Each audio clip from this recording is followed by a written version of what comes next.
Page number 268 continued. Meanwhile, Munnu had become inured to his life and even enjoyed it.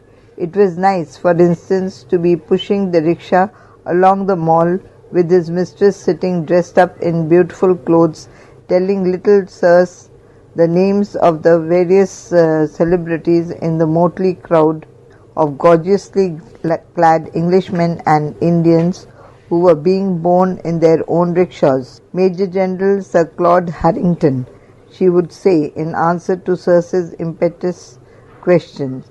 Sir Gigi Boy Ismail, President of the Chamber of Commerce. Sir Charles Reed, Home Member. Lady Raffy, wife of Sir M. Raffy of the Viceroy's Council. Pandit Dwarka Prasad, Congress leader. The Maharani of Landi, but Sirs was too young to understand, only Manu remembered. And he was quite happy when the Mem Sahib ordered the rickshaw to slow down by the shops, for as she feasted her eyes on the rich silks hanging in the Banaras silk shop, the wonderful necklaces in the curio shop, the silver cutlery in Messrs. Perkins, he too contemplated that wonderful array of things displayed in the windows. The other coolies seemed apathetic, as he was rather irritated by their lack of interest in his in this, to him, exalting atmosphere of European grandeur. He even criticized them as uncouth rustics in his mind, and recalling that he could read and write and could have become a babu or a sahib if he had not been an orphan, felt superior.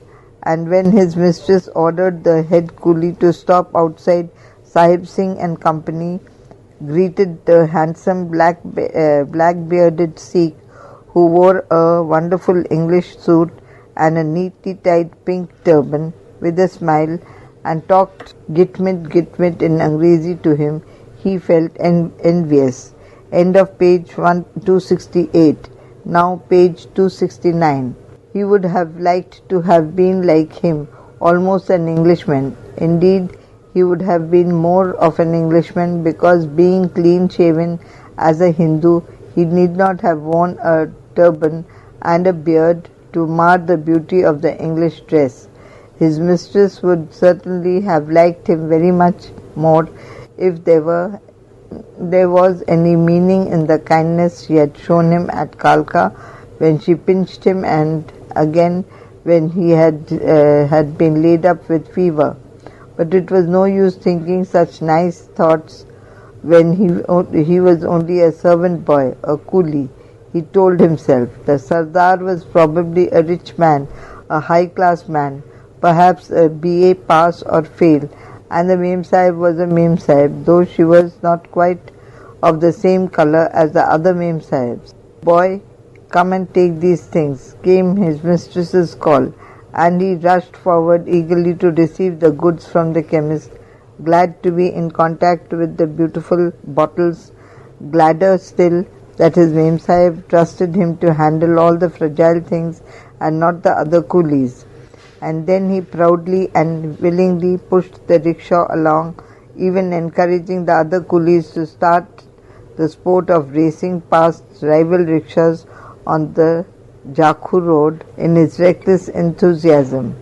And out of sheer lightheartedness he would goad his companions to sing a hill song, for somehow that seemed to infuse a lightness into his limbs and lift him to an ecstasy of pleasure.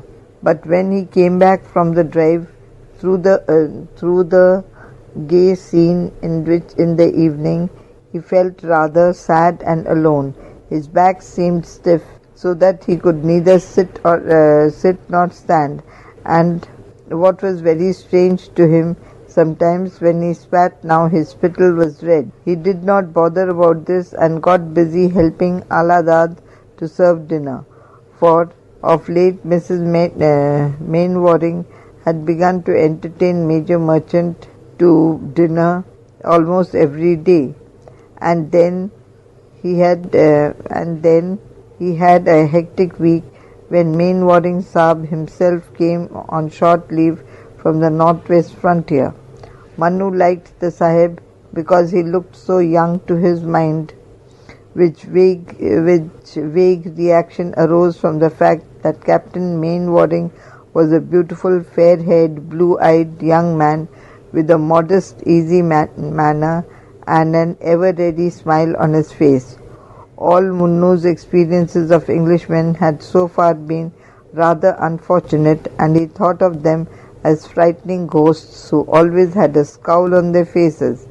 He had, of course, seen some of them smile and even laugh in the upper bazaar. End of page number 269. Now page 270. But their smiles seemed imperceptible and were in any case only for their own kind. He had never yet received one because as a servant and coolie he was merely supposed to be below notice. That, he thought, in the light of his ingrained inferiority, was perhaps as it should be. But Mainwaring Sahib was nice. Why were not all Sahibs like him? Surely they would not lose anything if they gave their servants smiles, because Mainwaring Sahib did not lose anything by giving him a smile. Would not he do anything for this Sahib? And it was not only because Mainwaring Sahib had ordered Aladad to give him half of one of the 3 pitcher-sized melons he had brought from Peshawar. It was because of the kindness he reflected. Munnu would have liked to have raced the rickshaw around Jakku if he would ride in it, but he never rode, only walking by the side of the carriage as the Mem Sahib sat in it. Still, he had tried to show his gratitude to the Sahib by putting his heart and soul into the work at the bungalow, but he could not do enough, for the Sahib only stayed a week. Munnu wondered if he would be able to show the appreciation of the Sahib's kindness, or whether the Sahib had recognized how he had been straining to serve him, because the Sahib's face had become small and pathetically still during the last 3 days of his visit. When, however, the Sahib gave him a 5-rupee note as bakshish at the railway station before he went, Munnu knew that the Sahib had liked him. Major Marchand seemed mean and despicable to the boy after his experience of the Mainwaring Sahib, because he came to dinner with the Mem Sahib every day and did not even bring her a dali of fruit, far from giving anything to Aladad or to him. This Sahib was all for himself. Manu began to resent him, especially as he ordered him away from the Gol Kamra if ever the boy was playing with the Miss Sahib. Then he had encouraged the Mem Sahib to send the Miss Sahib away to a boarding school. What was more, the Major Sahib was always encouraging the Mem Sahib to make the servants do difficult things, like asking Munnu to come running behind the ponies on the Jakku round, so that Manu could hold the reins of the animals while he and the Mem Sahib went down to see the waterfalls in the ravines. And now he had made her order the rickshaw to go to Mashobra on Sunday. There was consolation in the fact that the boy wanted to see Mashobra himself, but it was 10 miles away, and he would have to be the 4th coolie if he were not the 5th. End of page number 217. Now page 271. When the Sunday came, however, Munnu was excited into an enthusiasm by the preparations for the outing in their fresh early morning, and as the Mem Sahib hired 4 men for the rickshaw and put him on as reserve, he felt light and easy, as if he were going away for a holiday. Instead, the variety of scenes that unfolded itself as the rickshaw wheeled along pleased him. They went past Christ Church through the Lakkad Bazaar, where the craftsmen specialize in Himalayan sticks and wooden toys, past Snowdon, the commander-in-chief's residence, past the orphanage school, through Sanjoli Bazaar, where the silversmiths make nose rings nose rings which kiss the lips of the hill women, and the babus of the army headquarters run secret societies to destroy the Angrezi Sarkar, through the long dark tunnel where the bells threaded in blue bead necklaces and carved headstalls of the mules set up echoes of a strange haunting music, past the residence of the Nawab of Malerkotla, past the waterworks and through the abundant leafage of thick pine forest which shadowed the curvy road to Naldera, the Viceroy's golf course, and to the hot water springs of the Bhuji state on the banks of the Sutlej and beyond to Tibet.